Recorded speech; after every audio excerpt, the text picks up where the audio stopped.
Assalamualaikum warahmatullahi wabarakatuh. Perkenalkan kita dari kelompok Adorable. Hari ini akan mempresentasikan terkait UAS Riset PR, yaitu tentang wawancara Gojek Malang Raya. Silakan kepada Mahai. Baik, berikut adalah fact-finding yang kita dapat dari artikel, juga Netkritik yang sesuai dengan data yang telah kami temukan kemarin. Berikut adalah sentimen analisis yang kami dapatkan dari data Netkritik. Hasil riset yang kami dapatkan. Baik, saya akan menjelaskan mengenai kesimpulan data wawancara Gojek. Banyak driver yang komplain dengan sistem yang tidak merata membagi orderan. Banyak yang menggunakan program swadaya karena merasa membantu untuk mengurangi pengeluaran. Dan juga banyak yang belum mengetahui isu kasih jempol di sosial media. Namun, menurut mereka, rating sangat berarti untuk performa akunnya. Dan juga mereka bekerja merasa tidak ada tekanan jika Gojek memperbaiki sistem yang ada. Kemudian saya akan menjelaskan tentang visualisasi data mitra. Kebanyakan mitra tidak mengerti adanya perubahan komisi yang ada di Gojek karena mereka mengikuti komisi yang sudah dari awal 20%. Dan juga mereka merasa tidak keberatan dengan kebijakan itu. Kemudian hampir dari semua mitra menyetujui jika kesejahteraan driver diperbaiki, tetapi mereka sedikit keberatan jika ada kenaikan biaya jasa di aplikasi. Next. Berikut adalah grafis bagian data kualitatif wawancara. Berikut adalah kalimat kunci driver yang bernilai positif, negatif, dan juga netral dari sentimen analisis wawancara driver. Baik, saya akan menjelaskan mengenai 5C analisis. Bisa disimpulkan bahwa Gojek memiliki budaya, yaitu menjaga ekosistem perusahaan agar berkembang dengan baik. Dan juga mengenai competition, Gojek memiliki pesaing, yaitu Grab dan Shopee, yang memiliki tujuan perusahaan yang sama. Mereka mempunyai kolaborator yang banyak. Berikut adalah PESTEL. PESTEL dari perusahaan Gojek adalah Gojek memiliki tertib Jack atau tata tertib Gojek, yang di mana Gojek tidak bisa melanggar peraturan lalu lintas karena tercatat di perusahaan. Mitra Gojek memiliki kenaikan persentase 80% semenjak pandemi. Hal ini membuat dampak baik untuk perusahaan Gojek ke depannya. Next. Berikut adalah penjabaran dari fact-finding yang sudah kami kelompokkan menjadi SWOT. Next. Kemudian saya akan menjelaskan tentang TOWS. Yang pertama, di SO strategi, kami membuat strategi agar dapat meningkatkan public trust perusahaan dari pandangan customer dan driver.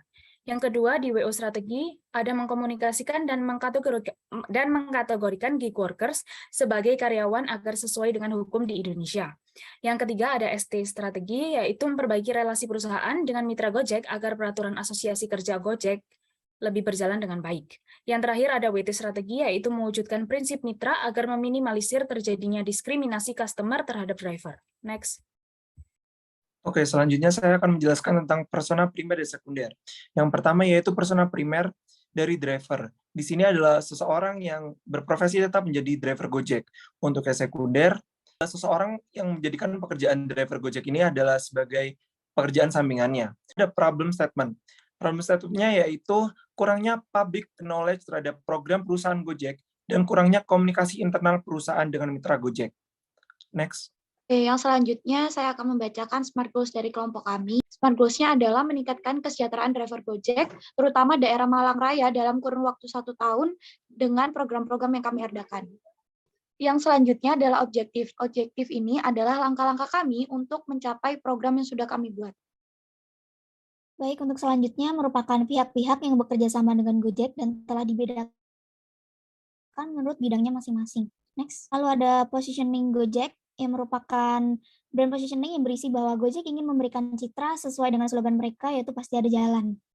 Next, untuk selanjutnya ada key message dan tagline yang mana Gojek ingin menyampaikan bahwa hidup akan menjadi lebih bebas dan tanpa batas apabila Anda menggunakan Gojek dalam kehidupan sehari-hari Anda. Baiklah, di sini saya akan menyampaikan strategi dari program-program yang telah kami canangkan. Berikut adalah contoh strategi, taktik, tools, dan outcome-nya. Next. Selanjutnya adalah program yang sudah kami buat untuk driver Gojek. Yang pertama ada koin kesejahteraan. Program koin kesejahteraan ini adalah program untuk membantu driver agar semua driver bisa memiliki asuransi kesehatan yang merata tanpa harus mengeluarkan biaya melalui donasi dari customer sebesar 1 koin, yaitu adalah 500 perak. Next. Selanjutnya adalah program Idolanya Gojek. Idolanya Gojek ini adalah program internal yang kami adakan untuk driver Malang Raya, yaitu pemilihan semacam best driver melalui beberapa kategori yang tertera. Next. Selanjutnya ada program Godar atau Gojek Kopdar. atau Kopi Darat. Gojek Kopdar adalah kegiatan yang kami adakan 1 tahun 2 kali bersamaan dengar pengumuman Best Driver idolanya Gojek. Dan di dalam Kopdar ini kami fokuskan untuk mengedukasi para driver tentang regulasi Gojek dan sarana untuk sharing tentang Gojek agar bisa disampaikan kepada Satgas keperusahaan. Next. Selanjutnya ada program Driver Nitip Iklan. Driver Nitip Iklan adalah program yang kami buat untuk mewadahi usaha sampingan driver, baik jasa atau produk, agar setiap customer setelah memesan bisa mengetahui dan membantu driver. Next. Selanjutnya adalah program Satu Voucher Bersama. Program Satu Voucher Bersama ini adalah program yang kami buat agar sama-sama menguntungkan antara customer dan driver melalui voucher yang dimiliki driver dan dibagikan kepada beberapa customer. Next. Yang terakhir adalah program HUT Gojek atau Gojek Tambah Umur. Oktober ini bertepatan dengan ulang tahun Gojek ke-12, maka kami mengadakan program yaitu Gojek Tambah Umur dengan 2 kegiatan. Ada lomba cerpen dengan tema pengalaman. Lomba cerpen ini yang selanjutnya ada lomba dance, yaitu dengan nama Gojek Bergoyang.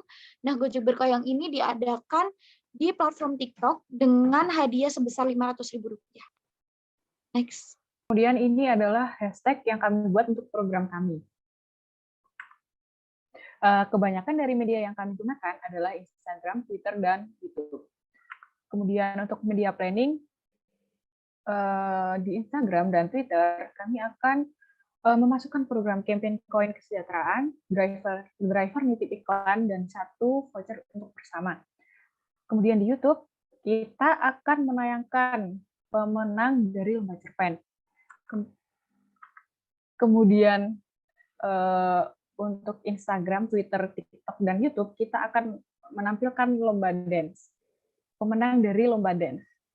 Baik, untuk di bagian key performance, ini ada 7 program yang sudah kami buat, dan untuk di bagian unit pengukuran, customer, followers, para driver Gojek juga ikut serta dalam program yang sudah kami buat, dengan target yang sudah kami tentukan dan kita cantumkan pada slide ini. Next. Berikutnya, di slide timeline ini saya juga akan menjelaskan kami memiliki 7 program yang dimulai dari bulan Januari hingga bulan Desember. Baik, untuk selanjutnya ada domino effect yang merupakan efek berkelanjutan yang akan tercipta ketika program-program kami sudah dijalankan, dan pada akhirnya ini dapat menjawab goals yang telah kita buat sebelumnya. Lalu ada risk management, tentu saja dari program-program yang kami buat mempunyai resiko tersendiri. Di sini kami telah menghandle tersebut dengan adanya possible crisis dan handle crisis. Baiklah, next. Saya kembalikan ke moderator. Terima kasih teman-teman semua atas penjelasannya. Itu dia tadi presentasi dari Adorable Team tentang Research PR UAS Gojek Malang Raya. Terima kasih. Wassalamualaikum warahmatullahi wabarakatuh.